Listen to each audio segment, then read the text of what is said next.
सुप्रजा रामपूर्वा सन्ध्या प्रवर्तते। उत्तिष्ठ नरशार्दूल कर्तव्यं दैवमाह्निकम्। कौसल्या सुप्रजा रामपूर्वा सन्ध्या प्रवर्तते। उत्तिष्ठ नरशार्दूल कर्तव्यं दैवमाह्निकम्। उत्तिष्ठोत्तिष्ठ गोविन्द उत्तिष्ठ गरुडध्वज। उत्तिष्ठ कमलाकान्त त्रैलोक्यं मङ्गलं कुरु। उत्तिष्ठोत्तिष्ठ गोविन्द उत्तिष्ठ गरुडध्वज। उत्तिष्ठ कमलाकान्त त्रैलोक्यं मङ्गलं कुरु।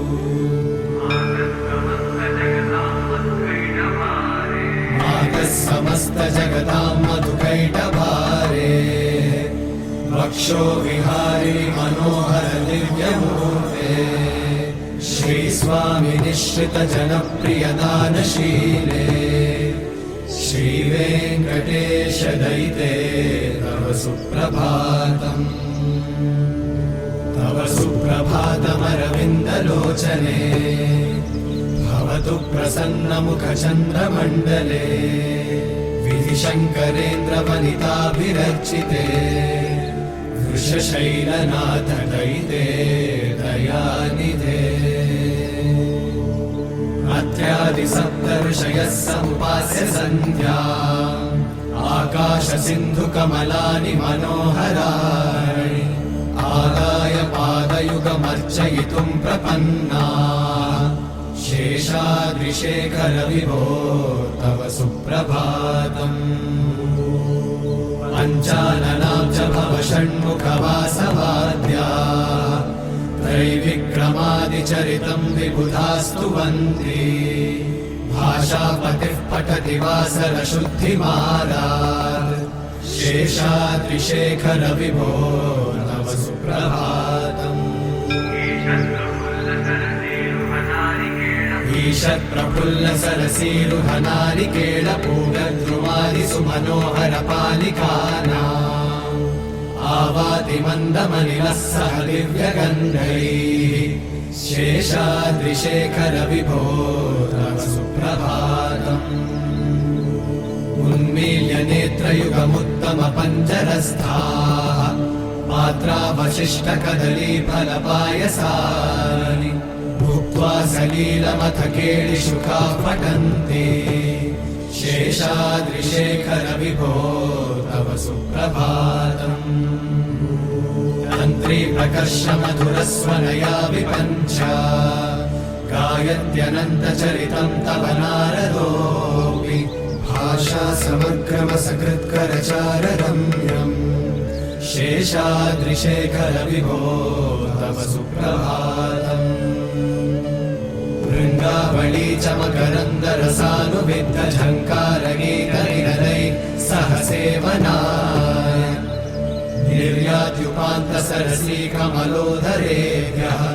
शेषाद्रिशेखर विभो तव सुप्रभातम्।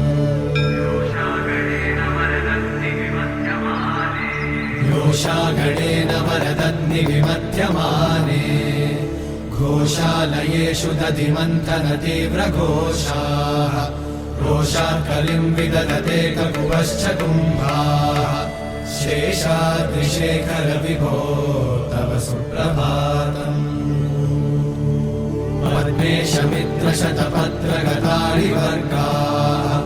हर्तुं श्रियं कुवलयस्य निजाङ्गलक्ष्म्या। भेरीनिनादमिव बिभ्रतितीव्रनादम्। शेषाद्रिशेखर विभो तव सुप्रभातम्। श्रीमन्नभीष्टवरदाखिललोकबन्धो। श्रीनिवास जगदेकदयैकसिन्धो श्रीदेवतागृहभुजान्तर दिव्यमूर्ते श्रीवेङ्कटाचलपते तव सुप्रभातम्। श्रीस्वामि पुष्करिणिकाप्लव निर्मलाङ्गा श्रेयोर्थिनो हर विरिञ्चि सनन्दनाद्याः द्वारे वसन्ति वरवेत्रहतोत्तमाङ्गा श्रीवेङ्कटाचलपते तव सुप्रभातम्।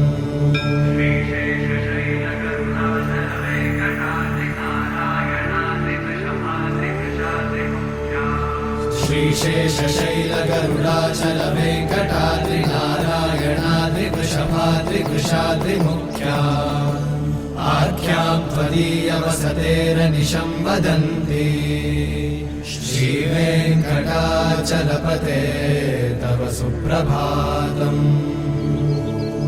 सेवा परा शिव सुरेश कृशानुधर्म रक्षोऽम्बुनाथ पवमान धनाधिनाथा वर्धाञ्जलिं प्रविलसन्निज शीर्षदेशाः श्रीवेङ्कटाचलपते तव सुप्रभातम्। धाडीषु ते विहगराज मृगाधिराज नागाधिराज गजराज हयाधिराजा स्वस्वाधिकारमहिमाधिकमर्थयन्ते श्रीवेङ्कटाचलपते तव सुप्रभातम्। सूर्येन्दुभौमबुधवाक्पतिकाव्यशौरि स्वर्भानुकेतुदिविषत्परिषत्प्रधाना वर्धा सदा सचरमावधिदा सदा सा श्रीवेङ्कटाचलपते तव सुप्रभातम्। त्वत्पादधूलिभरितस्फुरितोत्तमाङ्गाः स्वर्गापवर्गनिरपेक्ष निजान्तरङ्गाः कल्पागमाकलनयाकुलतां लभन्ते श्रीवेङ्कटाचलपते तव सुप्रभातम्।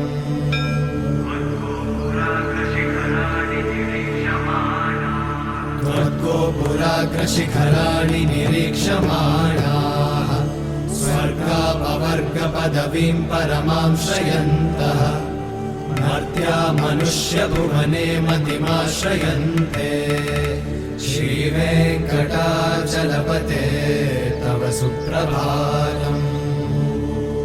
श्रीभूमिनायकदयादिगुणामृताब्धे देवाधिदेव जगदेक शरण्यमूर्ते श्रीमन्मनन्त गरुडादिभिरर्चिताङ्घ्रे श्रीवेङ्कटाचलपते तव सुप्रभातम्।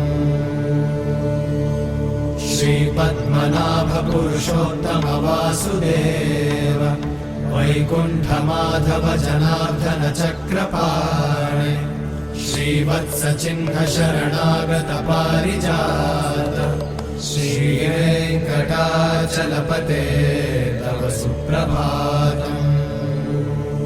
कन्दर्पदर्पहर सुन्दर दिव्यमूर्ते कान्ताकुचाम्बुरुह कुक्मललोल दृष्टे कल्याण निर्मल गुणाकर दिव्यकीर्ते श्रीवेङ्कटाचलपते तव सुप्रभातम्।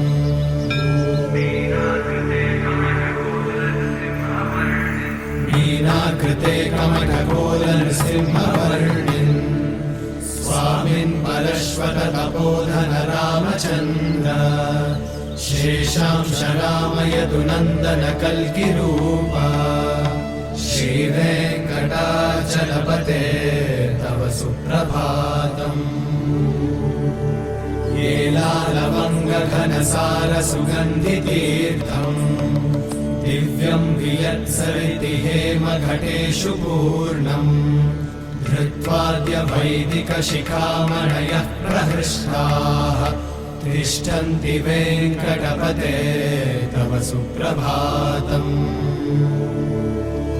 भास्वानुदे दिविकचानि सरोरुहाणि सम्पूरयन्ति निनदैककुमो विहङ्गाः श्रीवैष्णवा सततमर्थितमङ्गलास्ते धामाश्रयन्ति तव वेङ्कटसुप्रभातम् ब्रह्मादयः सुरवराः समहर्षयस्ते सन्तः सनन्दनमुखास्त्वतयोगिवर्याः धामान्तिके तव हि मङ्गलवस्तु हस्ताः श्रीवेङ्कटाचलपते तव सुप्रभातम्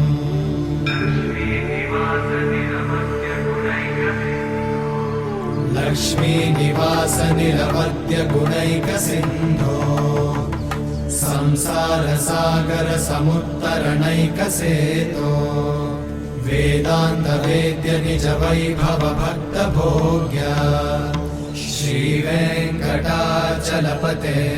तव सुप्रभातम् लक्ष्मीनिवासनिरवद्यगुणैकसिन्धो संसारसागरसमुत्तरणैकसेतो वेदान्तवेद्यनिजवैभवभक्तभोग्य श्रीवेङ्कटाचलपते तव सुप्रभातम्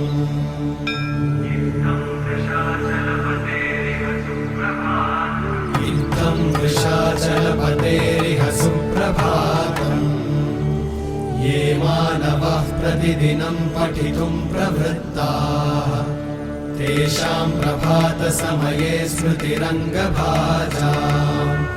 प्रज्ञां परार्थसुलभां परमां प्रसूते इत्थं वृषाचलपतेरिह सुप्रभातम् ये मानवाः प्रतिदिनं पठितुं प्रवृत्ताः तेषां प्रभातसमये स्मृतिरङ्गभाजाम् प्रज्ञां परार्थसुलभां परमां प्रसूते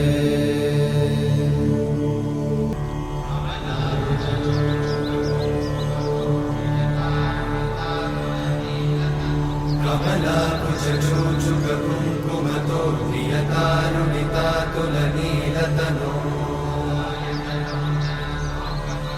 कमलायतलोचनलोकपते विजयी भव वेङ्कटशैलपते कमलाकुचूचुककुङ्कुमतो नियतानुनितातुलनीलतनो कमलायतलोचनलोकपते विजयी भव वेङ्कटशैलपते सचतुर्मुख षण्मुख पञ्चमुख प्रमुखाखिलदैवतमौलिमणे शरणागतवत्सलसारनिधे परिपालय मां वृषशैलपते अतिवेलतया तव दुर्विषहैरनुवेलकृतैरपराधशतैः हरितं त्वरितं वृषशैलपते वरया कृपया परिपाहि हरे अधिवेङ्कटशैलमुदारमते जनताभिमताधिकदानरता परदेवतया गदितान्निगमै कमलादयितान्न परं कलये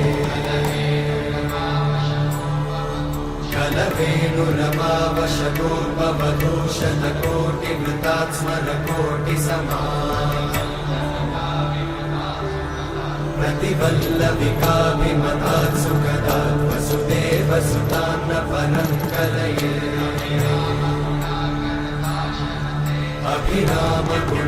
अभिरामगुणाकरदाशरथे जगदेकजगदुद्धरधीरमते रघुनायक राम रमेश विभो वरदो भवदेव दयाचलधे अवनीतनया कमनीयकरं रजनीकरचारुमुखाम्बुरुहम् रजनीचरराजतमो मिहिरं महनीयमहं रघुराममये सुमुखं सुहृदं सुलभं सुखदं स्वनुजं च सुखाय ममोघशरम् अपहाय रघुत्वहमन्यमहं न कथञ्चन कञ्चन जातु भजे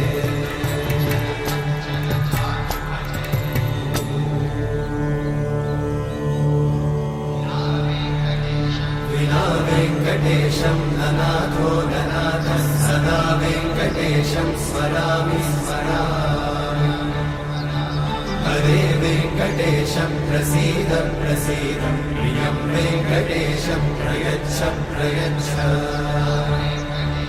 विना वेङ्कटेशं ननाथो ननाथः सदा वेङ्कटेशं स्मरामि स्मरामि हरे वेङ्कटेशं प्रसीद प्रसीद प्रियं वेङ्कटेशं प्रयच्छ प्रयच्छ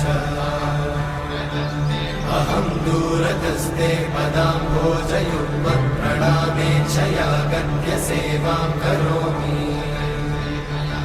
सकृत्सेवया नित्यसेवाफलं त्वं प्रयच्छ प्रयच्छ प्रभो वेङ्कटेश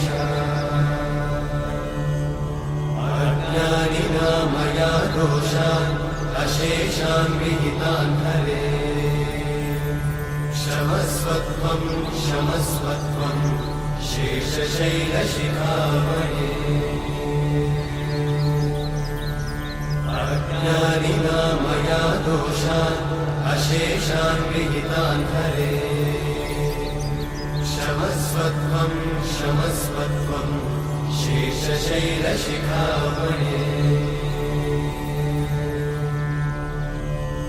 हरे कृष्णा कृष्ण कृष्ण हरे